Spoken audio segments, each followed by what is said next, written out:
Hey everybody, I'm Michael from Michael Strong Rubber Stamps.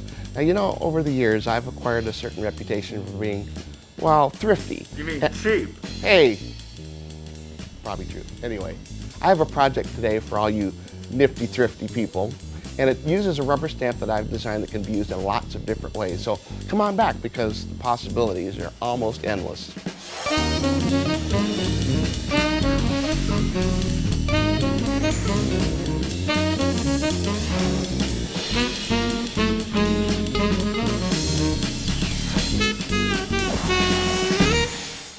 So we're going to make a couple of different things today. This is the main project I want to show you, and it's a triptych tabletop frame, and you can see pretty elaborate looking. And then we're also going to make a little book. So let's get started with the frame. For the frame, you're going to need a couple of pieces of cardstock, and I have this copper colored cardstock. Now you can get this from Michael Strong Rubber Stamps, and you'll get an assortment of 12 sheets, some copper, some gold, and some silver. So for this project, you're going to need 2 sheets of this copper colored cardstock. What we're going to be doing is using one to cut up and use as the background for the frame. And the sizes of this will be in your design guide, so you don't have to worry about that. But the other piece is going to be embossed. This is that new stamp that I was telling you about. This is the Cloisonne Mosaic frame stamp. And I know you've seen me emboss a million times, but I do want to show you one more time because there are a couple of things I'd like to point out about using this particular stamp. When you have a great big stamp like this, it's important for you to make sure that you press down firmly and press all the corners because you want all the edges to come out well. So there's the ink. So we're going to emboss this with some copper color embossing powder. So we'll just sprinkle it on. As always, you know the process. Shake off the extra. And then we'll put the extra back into the little container here. Okay, so we'll bring in our heat tool. Now you're going to need 4 of these frames to make that triptych. All right.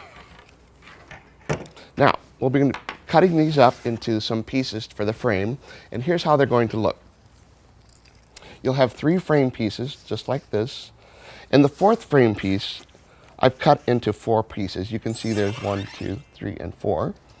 And what I'm going to do is expand the size of the center frame.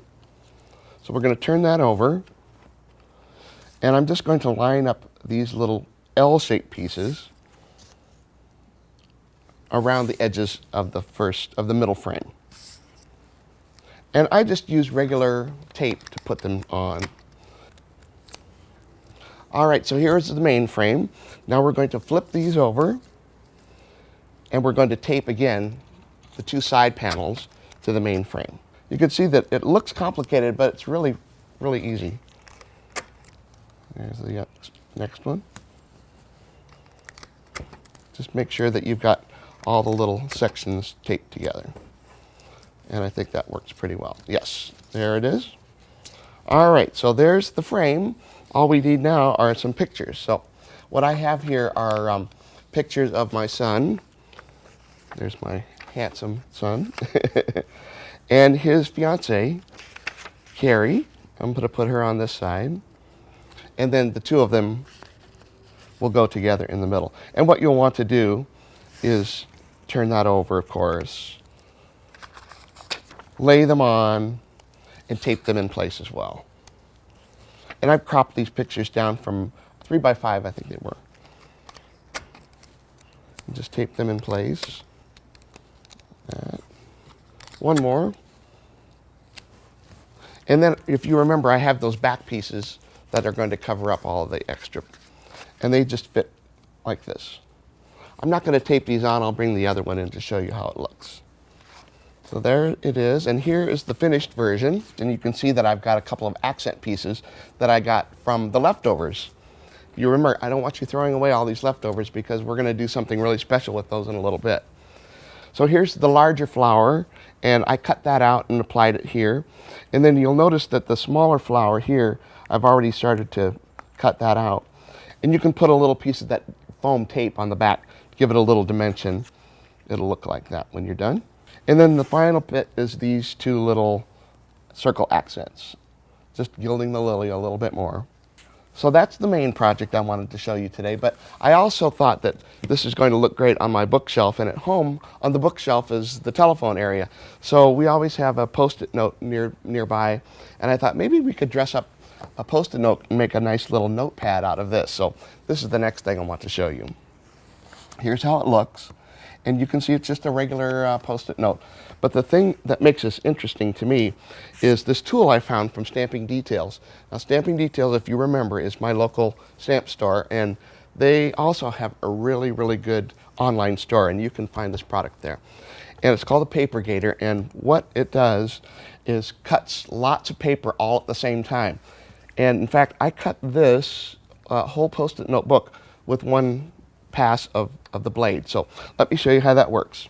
So I'm going to take out the little guard here, and this little alignment board helps you to figure out exactly where the blade should come. And you can see I'm depressing the blade down, and that little alignment board fits right up against the blade. And I've already adjusted these two little pieces here, and that's what's going to hold the piece in place. So here I have just my little Post-it notebook, and it's going to fit right in there. And this is so great because you can do it with one finger, and what you end up with is beautifully rounded corners. I think you can probably do 100 sheets of paper with this one tool at once.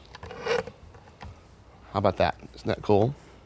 Now, to make the cover for it, I have this piece of cardstock. It's 6.5 inches by 3 inches, and I'm going to insert that into the cutter also, and just clip off the ends.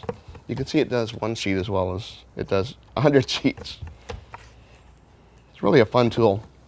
What I'm going to do is wrap it around the book.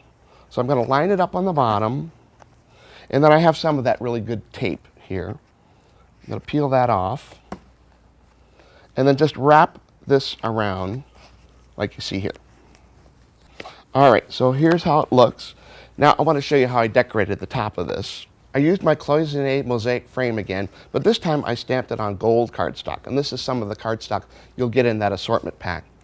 And here's how it looks.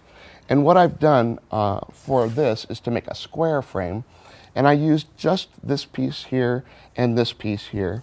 And what happens is they come together, and you can see I put them together and they make a really terrific little square, and they're going to go right here. So I added the flower in the center, and as you can see here, I also rounded the corners of that frame to match the outside of the book. Now, I had so much fun doing this that I thought, I wonder what else this tool could cut. So I got some Stampbord. I got it from Stamping Details. It's a masonite product with a clay coating on the top. It's great for rubber stamping. And I thought, well, it's not going to be able to cut through this, but oh yes it did. So I made a coaster, and here it is. Check this out. What I love about the Paper Gator is it can cut through a variety of materials. Stampboard, chipboard, acrylics, even 100 sheets of paper. All the hottest stamping surfaces. But anyway, there's the coaster. Now, if you remember from the first project, the triptych frame, we had a lot of leftover pieces, so I want to show you what you can do with all your leftovers. This is what I did with those leftovers. I turned it into a card, kind of arranged them in a square pattern and put them on to a regular size card. And I wanted to show you also that you don't always have to emboss using this stamp. You can also stamp it with regular ink. And this one is one that I did with black ink. I stamped the frame twice, once on blue cardstock and once on cream cardstock. Cut them all up and arranged them in this pattern you see here. Same color palette, way different look on this card, with just arranging the little pieces in kind of a column like that. And then also, you see the same idea on this card, a little bit simpler. Now, you might have heard of a friend of mine, Tricia Morris. I think she's a genius. But this is the card that she made using my stamp. And she figured out that she could do an interlocking kind of a card, and I just think it's the greatest thing. She's so amazing. Anyway, that's great from Tricia. And here's the coaster we made out of the stamp board. And remember to use permanent ink on this because you're going to be setting something wet on top of it and you don't want it to run. It'll be like a watercolor or something like that. So make sure it's permanent ink. All right, so here are the projects.